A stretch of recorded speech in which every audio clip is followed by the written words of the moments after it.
whole process. Obviously, if that happened to me, it could happen to anybody. I think they've done a great job of putting us in this. How did it affect Reese Cume? Angel Reese's all-star stunt spectacularly backfires as Clark's shadow looms large. What up, World Hoppers? You're locked into World Hoop, where we serve up the realest, rawest, and most unvarnished takes on the game we all love. Barbie's debut in broadcasting. Unapologetically Angel, just continue to grow my business as a businesswoman, and that's just what I do. Being able to know that I'm more than an athlete, and that's just to continue to know what I. And tonight, we've got a story that's got the entire WNBA buzzing, scratching its head and wondering, did Angel Reese just try to pull a fast one, only to trip over her own shoelaces? Because what unfolded at the 2025 WNBA All-Star Weekend in Indianapolis was less a coming-out party and more a spectacular backfire, proving once and for all that you can't fake charisma, and you definitely can't build your empire on someone else's throne. Angel Reese, the Cheetown Barbie herself. I have a lot of expectations for myself, and I want a lot for myself, but just being able to give myself some time to grow and have grace for myself. Getting my hair done, nails done. Strutted into Indianapolis with a plan. A grand, audacious plan. This was supposed to be her moment.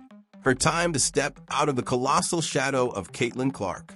Her new Reebok signature shoe, the Angel Reese one, was set to drop in 2 colorways, Diamond Dust and Me Bounce. She had billboards plastered across Indianapolis, touting her I'm in Your City campaign, ready to declare territorial conquest on Clark's home turf. On paper, it probably looked like a slam dunk. The marketing machine was in overdrive, Reebok had invested heavily, and the stage was set for peak exposure. But as the old saying goes, man plans, God laughs. Or in this case, Angel Reese plans, Caitlin Clark gets injured, and the WNBA sighs collectively.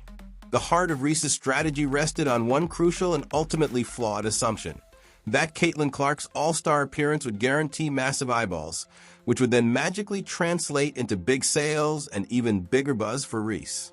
It wasn't about outshining Clark on the court or even competing fairly. It was about riding Clark's coattails, existing in her orbit, and hoping some of that unprecedented starlight would rub off. She bet the house on the idea that just sharing the court with Clark, even from a distance, would elevate her. Then, fate, with its twisted sense of humor, intervened. Caitlin Clark, the WNBA's undisputed top draw, suffered a groin injury just before the All-Star break and was sidelined. Forced to watch from the bench in street clothes, Clark's absence pulled the rug out from under the entire event. The WNBA lost the one thing it couldn't afford to lose, its primetime attraction. Clark is the type of player who can transform a random Tuesday night game into a national event, a must-watch spectacle. Without her on the floor, the electric atmosphere that had defined much of this WNBA season simply evaporated. The numbers, my friends, are brutal. When Clark played in the 2024 All-Star Game, it smashed records with a staggering 3.44 million viewers. It wasn't just a game, it was a cultural phenomenon. Fast forward to 2025 with Clark sitting out, and the ratings nosedived to 2.19 million. That's a jaw-dropping 36% drop in viewership year over year. And this happened in Indianapolis, Clark's backyard.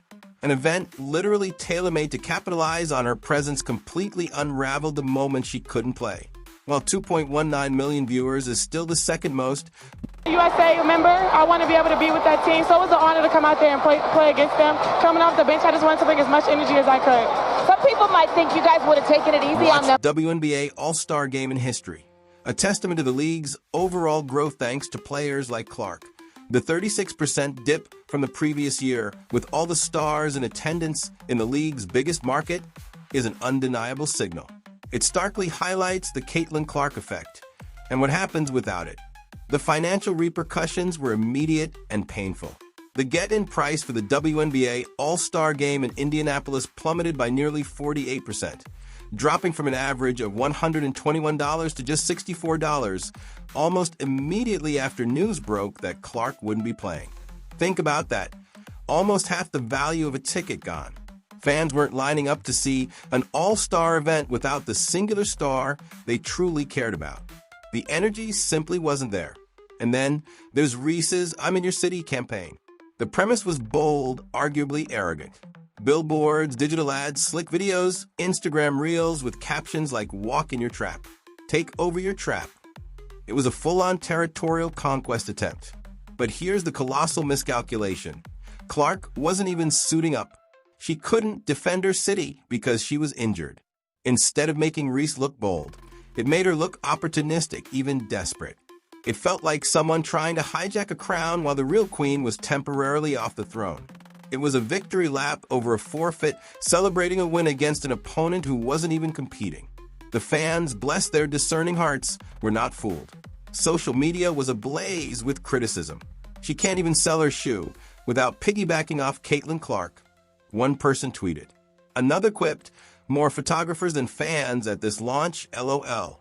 The entire rollout, despite Reebok's significant investment, came off as tone-deaf and needy. It exposed a fundamental misunderstanding of how star power is truly built. Let's break down the difference, because it's critical. Caitlin Clark's brand isn't built on slick marketing campaigns or audacious claims. It's built on earned loyalty, years of elite play, authentic interviews, clutch moments that define careers, and a pure, unadulterated passion for the game. When Nike handed Clark that reported 8-year, $28 million contract, and when her player edition of the Nike Kobe 5 Protro in Indiana Fever colors sold out in under 60 seconds, with resale prices soaring past $600 for a $190 shoe. It wasn't just a paycheck. It was an investment in a once-in-a-generation figure.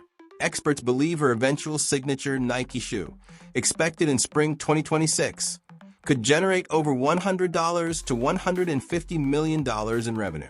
That projection isn't based on wishful thinking. It's grounded in real data, packed arenas, top-tier ratings, and a player-to-fan connection that's stronger than ever. Compare that to the muted reception for Reese's Reebok release.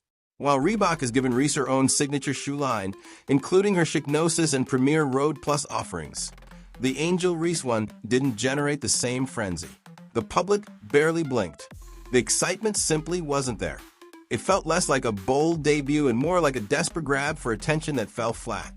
The WNBA even attempted some damage control, comparing the 2025 All-Star viewership of 2.19 million to the 2023 number of 850,000 as a win.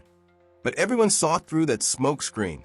They conveniently skipped over the elephant in the room, the 3.44 million viewers from 2024, when Caitlin Clark was the star of the show. What they were implicitly saying was, without Clark, they were back to being a niche product, back to pre-relevance levels of interest for their showcase event. Even the Friday night events, the three-point contest and skills challenge, pulled in 1.32 million viewers, nearly double the prior year. But let's be real, those weren't Angel Reese fans tuning in. That was still the Caitlin Clark aftershock. People hoping to catch a glimpse of the player who changed everything. The rivalry between Clark and Reese has been one of the defining narratives of this WNBA season, fueled by on-court intensity and off-court media narratives. However, what the All-Star Weekend debacle brutally highlighted is that a rivalry that, at least from a market appeal and fan engagement standpoint, is far from balanced. Clark's loyal following shows up because they believe in her game, in her impact. Reese, it appears, is still trying to figure out how to generate that same organic, undeniable pull without relying on her connection to Clark. The takeaway for Angel Reese and perhaps for others in the league is clear. Authenticity trumps manufactured beef every single time. True stardom isn't about catchy slogans or opportunistic timing. It's about building a genuine connection with fans through your skill, your passion, and your respect for the game and your opponents. What do you think, World Hoppers? Did Angel Reese miss the mark with her All-Star Weekend campaign? Or is this just part of the rough and tumble of building a brand in the spotlight? Let us know your thoughts in the comments below. And if you want to stay in the know on all things hoops, make sure you hit that like button, share this video with your friends, and most importantly, subscribe to World Hoop for more unfiltered takes. Until next time, stay hoopin'.